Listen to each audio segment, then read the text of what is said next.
let me start with the preliminary remarks. I really share what has been said. I really share that we need some alternative type of finance and monetary system. I really think we need monetary complementary currency from bottom up, different type of monetary system, and alternative to the capitalist type of money creation system is absolutely crucial. I just want to bring a specific perspective of how to a little bit better understand the legal foundations of capitalism, the interaction between the legal systems and the financial system that I have been addressing a few times, in order to also better understand first the strength of the capitalist systems and then also the danger that are, of course, mostly known about the capitalist system. But the strength is important. Gary was mentioning the role of trust in the credit card, in the new way of thinking monetary system. And I would like to emphasize that in the capitalist system, where, and let me just start with this, I have a few names, Veblen, Heinzel and Steiger, De Soto. These are people working on what I call the property economics interpretation of what is capitalism and what is the relation between the legal system and the capitalization processes. The idea is that property is the constitutive institution of capitalism, and what does it mean in relation to trust?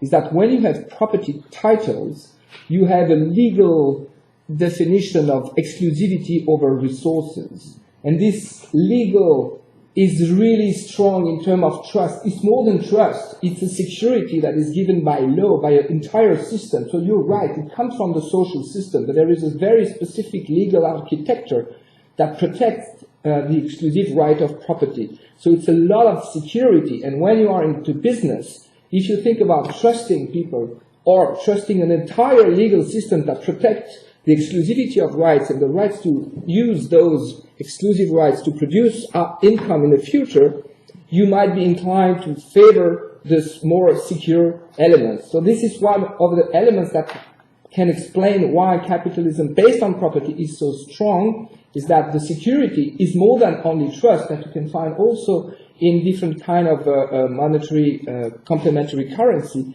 There is more than trust. There is a legal system that ensures that this security, the security over future income, because you can create income in the future, is guaranteed by entire system. And constitution in property is guaranteed in one or first, second, and third article in any constitution in Western capitalist type of economy. So it's really crucial in our system. This gives the strength of the system. You can rely on an entire system to trust people who have those property. And in the credit card system and the credit relation, there are actually, let me just show this, and I call it sound banking, which is a term that is used when you can create this money based on the security that you have associated with property on three elements. You can create money, such as central bank, but also business or commercial banks can emit money if there is collateral, so something that is, and this is usually a property title, that the debtor's solvency is ensured, and also that the creditor puts some reserves in case that in case they had to seize the property should be able to repay what has been loaned.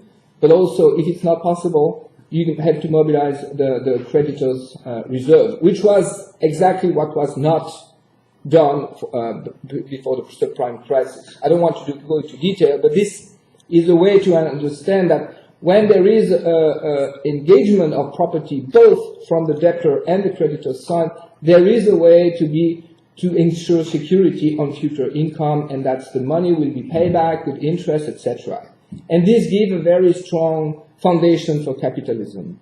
But if I come back to what I want to say, this another element is the proprietor's cumulative enrichment. There is a possibility, because there are two different potential of property that I already mentioned. You can use concrete exploit the resources that you have, but you can use the title that is separated from the resources into capitalization process and get some indirect outcome or income out of this capitalization process, which means that you can think of having property, material, immaterial assets we have been discussing this morning.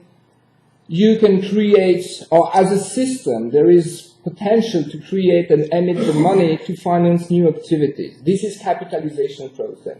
The benefits, the profit has to be mobilized in future activities, which is different than savings, when savings is accumulated surplus leading to investment.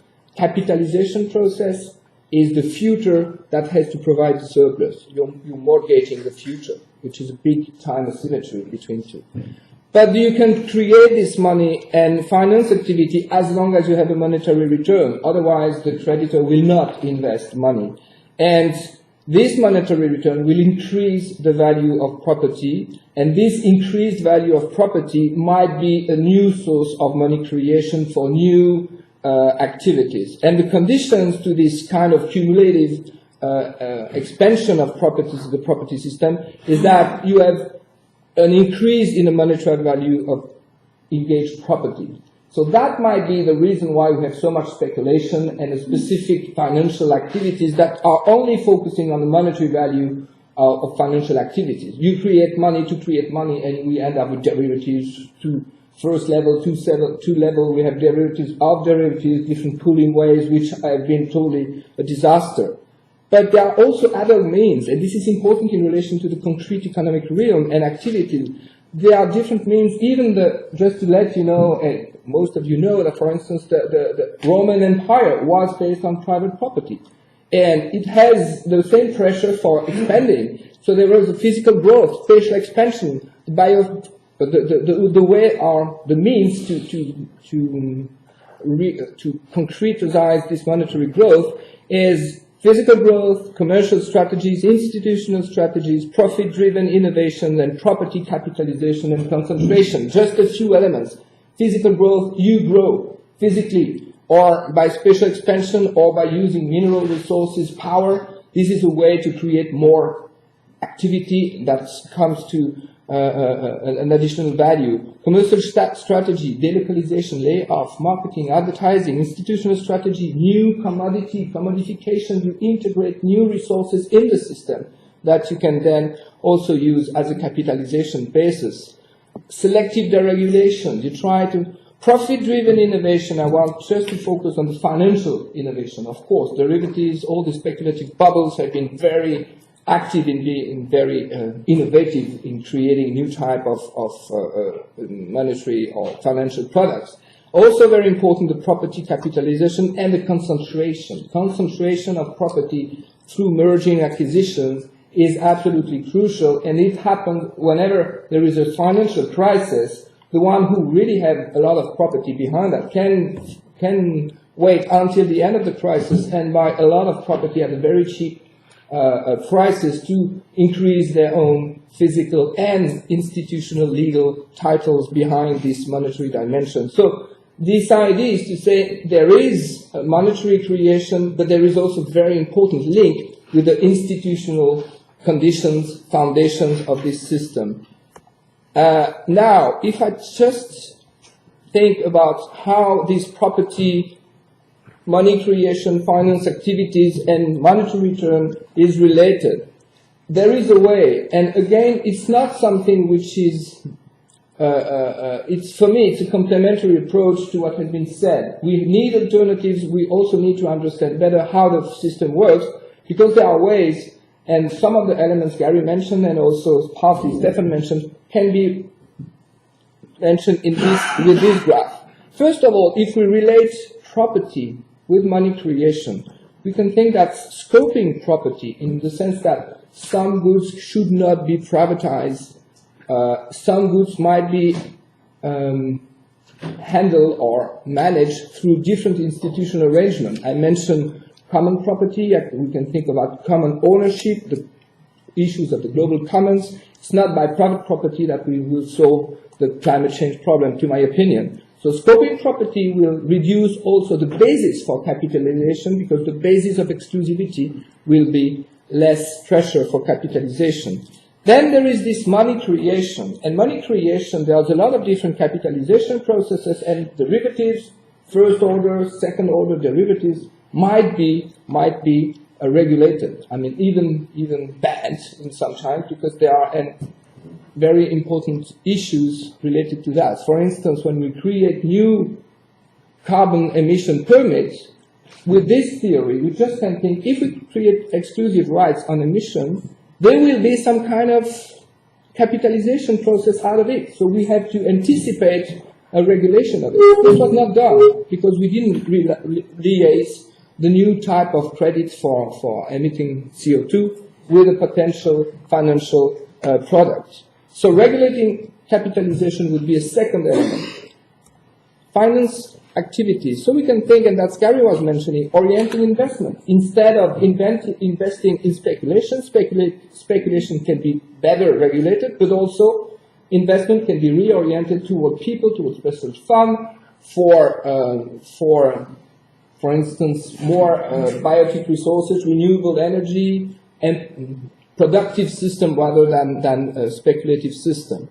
We can also think about the monetary returns. This can, and that's what you were saying, a tax on speculation, or a specific amount of return should be maybe allocated to a special fund for hunger. Why not? I mean, this is just things that are very possible, not something that comes out of any kind of abstract view of the world. And finally, the whole process of property expansion should be thought as being confined by some standards, ecological and social standards. This is minimally we're talking about, say, a substancy level. We think about basic needs, we can think about maximal ecological standards, and that's the way we can think of having a better, and my point is having a better understanding of the system. We first understand why is it so strong as an obstacle as well, how we can really orientate our policy to mobilize not only a framing of the expansion of the system, but also attract some funds to be reoriented in a much more in a way that we can really focus on human consideration, well-being, and purposes. So that's what I wanted to say. Having a different perspective, give additional elements, and again, this is just something that can be thought as an element in addition to the alternative, because I think in order to face a problem, we have to think what can be done within the system, on the system, and then out of the system with new alternatives. And I really welcome all the alternatives that I'm in favor of. Thank you.